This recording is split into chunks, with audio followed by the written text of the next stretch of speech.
Halo semuanya, selamat datang kembali di channel Hidup Akurat. Hari ini, mari kita menjelajahi sebuah ranah yang seringkali tersembunyi di balik lapisan kesopanan sosial, yaitu kompleksitas perasaan iri hati. Dalam pergulatan hubungan manusia, seringkali kita menemukan diri kita terjebak dalam keadaan yang sulit dijelaskan, di mana sebuah aura ketidaknyamanan menghiasi interaksi kita dengan orang lain. Mungkin, tanpa kita sadari, ada yang merasa iri pada kesuksesan atau prestasi kita.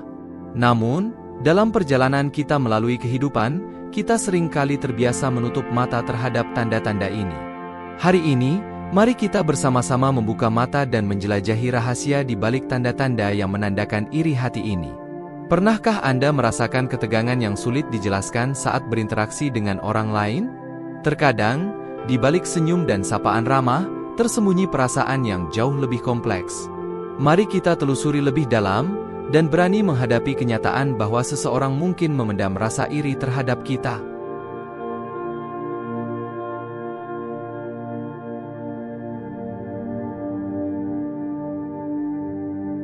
Sebelum kita memasuki perjalanan ini, penting untuk kita pahami bahwa mendeteksi iri hati bukanlah untuk menciptakan konflik, melainkan untuk memperdalam pemahaman kita tentang dinamika sosial. Dengan lebih peka terhadap tanda-tanda ini, kita dapat memperkuat hubungan kita dengan orang lain, dan bahkan membantu mereka mengatasi perasaan yang mungkin tidak mereka sadari. Seiring dengan berkembangnya kehidupan sosial, perasaan iri hati seringkali menjadi salah satu hal yang tak terucapkan, tetapi memberikan dampak yang signifikan dalam interaksi sehari-hari.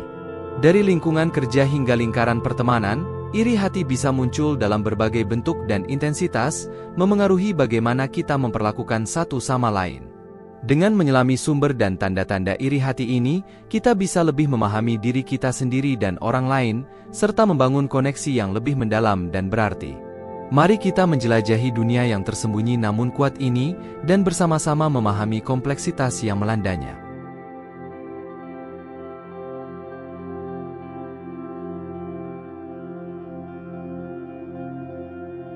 Bahasa tubuh, seperti lukisan yang tersembunyi di balik kanvas kata-kata, seringkali menjadi jendela yang terbuka lebar untuk melihat ke dalam pikiran dan perasaan seseorang. Saat seseorang merasa iri, gestur dan ekspresi wajahnya mungkin memberikan petunjuk yang lebih jujur daripada kata-kata yang diucapkannya. Setiap gerakan, setiap perubahan postur, semuanya adalah pesan yang mengungkapkan apa yang sebenarnya dirasakan oleh seseorang. Perhatikan dengan cermat gestur tubuh yang tidak sejalan dengan kata-kata yang diucapkan. Misalnya, mungkin Anda melihat seseorang menyembunyikan senyum ketika Anda berbicara tentang kesuksesan Anda, atau mungkin ada kekakuan dalam postur mereka saat Anda berbagi kabar baik. Bahkan ekspresi wajah yang seolah-olah merasa terpaksa untuk mengucapkan selamat dapat menjadi tanda yang jelas dari rasa iri yang terpendam. Selain itu, perhatikan juga perubahan dalam intensitas kontak mata. Orang yang merasa iri mungkin cenderung menghindari kontak mata atau bahkan menatap dengan intensitas yang berlebihan, mencoba untuk menutupi rasa tidak nyaman yang mereka rasakan. Dengan memperhatikan bahasa tubuh, kita tidak hanya membaca apa yang terjadi di permukaan, tetapi juga mendapat wawasan yang lebih dalam ke dalam pikiran dan perasaan seseorang. Ini memungkinkan kita untuk merespons dengan lebih bijaksana dan empati, membangun hubungan yang lebih kokoh dan memahami bahwa seringkali apa yang tidak diungkapkan secara verbal memiliki kekuatan yang sama, atau bahkan lebih besar, daripada apa yang diucapkan.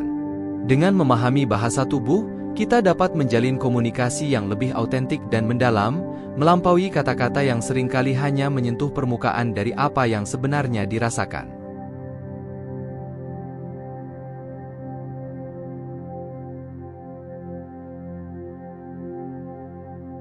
Ketika seseorang merasa iri, sikap dan perilaku mereka dapat mengalami perubahan yang signifikan.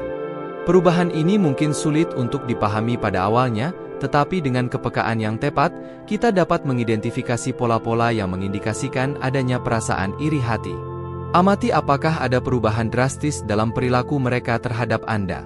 Mungkin mereka menjadi lebih sinis atau kurang mendukung, atau bahkan menunjukkan sikap yang merendahkan atau menjelek-jelekan pencapaian Anda. Tindakan-tindakan ini seringkali merupakan cara bagi mereka untuk meredakan ketidaknyamanan yang dirasakan akibat iri hati mereka. Selain itu, Perhatikan juga apakah ada perubahan dalam frekuensi atau kualitas interaksi Anda dengan mereka. Orang yang merasa iri mungkin cenderung menghindari atau mengurangi kontak dengan Anda, atau bahkan menunjukkan perilaku yang bersifat kompetitif dan agresif. Memahami perubahan sikap dapat membantu kita menanggapi dengan bijaksana dan empati. Daripada merespon dengan serangan balik atau konfrontasi, kita dapat mencoba untuk memahami akar dari perubahan tersebut dan mencari cara untuk membangun kembali hubungan yang harmonis dan saling mendukung. Dengan membuka diri untuk berkomunikasi secara terbuka dan jujur, kita dapat menciptakan ruang bagi kedamaian dan pengertian dalam hubungan kita dengan orang lain.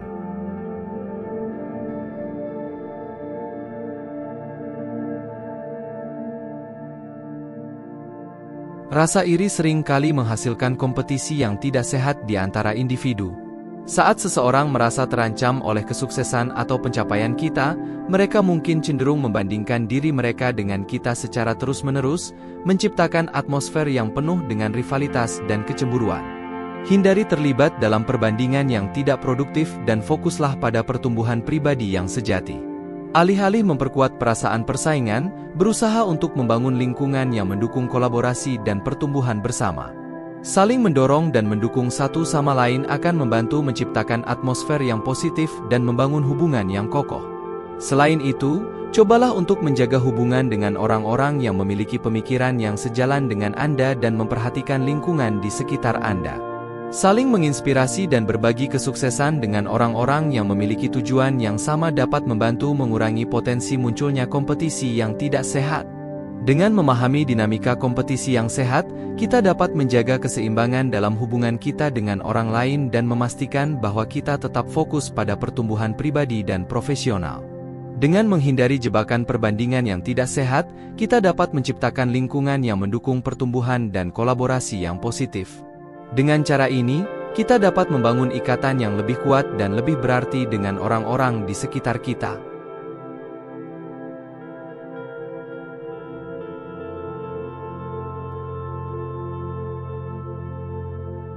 Orang yang merasa iri cenderung memberikan kritik yang tidak memadai atau tidak berdasar.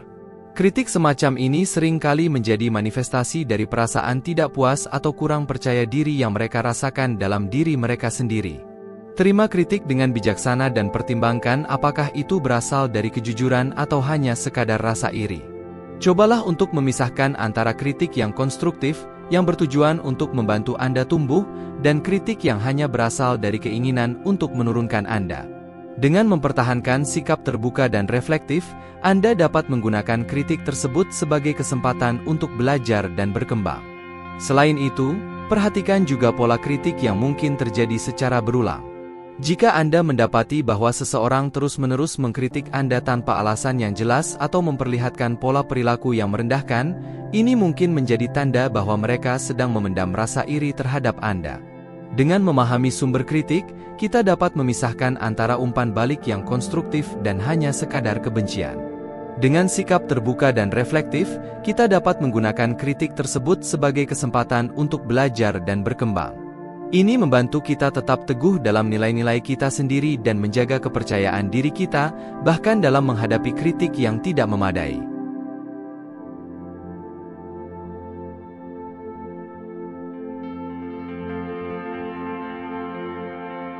Kesuksesan kita dapat menjadi pemicu bagi rasa iri seseorang. Saat kita mencapai tujuan atau meraih kesuksesan, orang lain mungkin merasa terancam atau merasa tidak nyaman dengan prestasi kita, yang kemudian memicu perasaan iri dalam diri mereka. Berbagi kesuksesan dengan rendah hati dan membangun komunitas yang mendukung dapat membantu mengurangi potensi iri hati dalam hubungan kita. Dengan merayakan pencapaian kita bersama-sama dengan orang-orang yang peduli dan mendukung, kita tidak hanya memperkuat ikatan sosial kita, tetapi juga menciptakan lingkungan yang positif dan penuh dengan saling pengertian. Selain itu, cobalah untuk menjaga kesadaran tentang bagaimana kesuksesan Anda dapat mempengaruhi orang lain di sekitar Anda. Dengan memahami bagaimana perilaku dan pencapaian kita dapat memicu perasaan iri pada orang lain, kita dapat bertindak dengan lebih empati dan bijaksana dalam berbagi kesuksesan kita. Dengan membagikan keberhasilan kita dengan rendah hati dan membangun komunitas yang mendukung, kita dapat mengurangi potensi iri hati dalam hubungan kita. Dengan menjaga kesadaran tentang bagaimana kesuksesan kita dapat mempengaruhi orang lain di sekitar kita, kita dapat bertindak dengan lebih empati dan bijaksana. Ini membantu kita menjaga hubungan yang positif dan membangun lingkungan yang mendukung pertumbuhan dan kolaborasi. Mari kita bersama-sama menciptakan lingkungan yang mendukung pertumbuhan dan saling memahami. Dengan lebih memahami dan mengenali tanda-tanda iri hati, kita dapat memperkuat hubungan sosial kita dan menciptakan kedamaian dalam komunitas kita. Jangan ragu untuk berbagi pengetahuan ini dengan orang-orang di sekitar Anda, karena pengetahuan yang dibagikan dapat membawa perubahan positif dalam cara kita berinteraksi satu sama lain. Mari kita bersama-sama membentuk dunia di mana empati dan pengertian menjadi pondasi dalam setiap hubungan. Terima kasih telah menyimak video ini dan bergabung dalam perjalanan penemuan yang menarik ini. Jika Anda menikmati konten ini dan ingin melihat lebih banyak lagi, jangan ragu untuk subscribe channel ini dan share dengan teman-teman Anda. Dengan dukungan Anda, kami dapat terus menghadirkan konten-konten yang bermanfaat dan menginspirasi bagi komunitas kami. Selamat menikmati perjalanan Anda menuju pemahaman yang lebih dalam tentang dinamika sosial. Sampai jumpa di video berikutnya. Terima kasih dan tetap semangat.